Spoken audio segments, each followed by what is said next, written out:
Where are you from? I'm from Vancouver, but I was born in Edmonton. And what was your first break? I think my first break was probably the first movie I ever did. It was a little indie film in Canada called St. Monica, and I was 9 and I was the lead, and that movie went all over the world. They flew me to Berlin. I'd never been outside of Canada before, so they flew me to Germany, and I was not aware of how big of a deal that was when I was 9. What have you been in? I have been in, well, right now I work on Unreal. We just finished filming our 3rd season.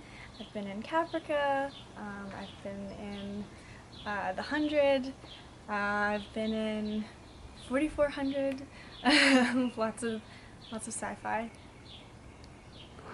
How do you feel about this career? I think it is very fun, but not for the faint of heart. 95% of it is rejection, so as long as you can deal with rejection, then I think you can do it. And how did you decide to become an actor? I was really little and I kind of always wanted to be a singer, be a dancer, or whatever, and we didn't have a lot of money, so my mom couldn't really put me in the classes, and when I told her I wanted to be an actor, she was like, okay, well, let's try and see, and then it just worked. It clicked, and I'm still doing it, so. How would you describe your specialty or type? I mean, I get kidnapped a lot, and I die a lot, so maybe that's my specialty or type, I guess. I don't know. I look kidnappable. Is that a good thing? I don't think so. Who is your favorite actor you look up to? There's so many. Rooney Mara. I really like Rooney Mara. And Kate Blanchett, ever since I was a little tiny one. I think Sam Rockwell is amazing. I think there's a lot of really talented people. What would your ideal job be? I really want to do some kind of time period or fantasy, because I've never done it, and I would love to. I think it would be so fun. I love the aesthetic of fantasy. Do you consider yourself to be lucky? I do. I do think I'm lucky.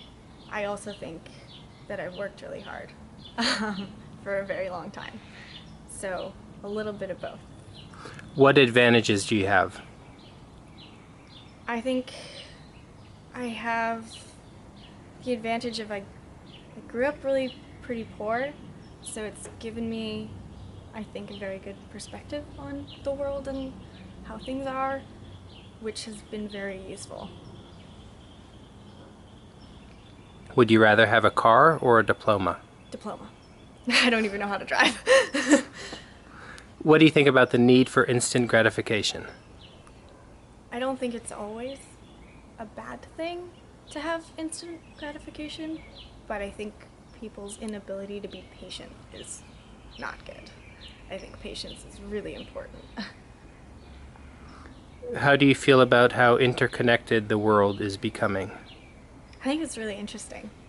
I think it's fascinating. It's never been that way before. Like, that's something that our lifetimes is so unique in that way compared to every other time in the world. Like, being able to talk to someone on the other side of the world is really fascinating. What does the future look like to you? A little dark right now. I'm hopeful for the best, but it looks a little sad at the moment. How do you feel about having children? I can have kids one day. I think that would be fun. I like children. What challenges do you feel the world is facing today? Global warming, climate change. That one. What are you most grateful for? I am most grateful for my friends and family and the support that they give me, and the fact that I get to do what I love. What is your favorite way to communicate? In person. Like that. In person. I think texting is pretty great too, because then I can just say hi to my sister who lives on the other side of the country whenever I want. But definitely in person. What is your favorite book, film, and music right now? My favorite books at the moment are the Kingkiller Chronicles, so The Wise Man's Fear and Name of the Wind, those books. Favorite movie right now, probably Leon the Professional.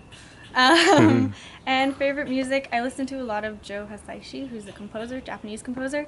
I think his music is lovely.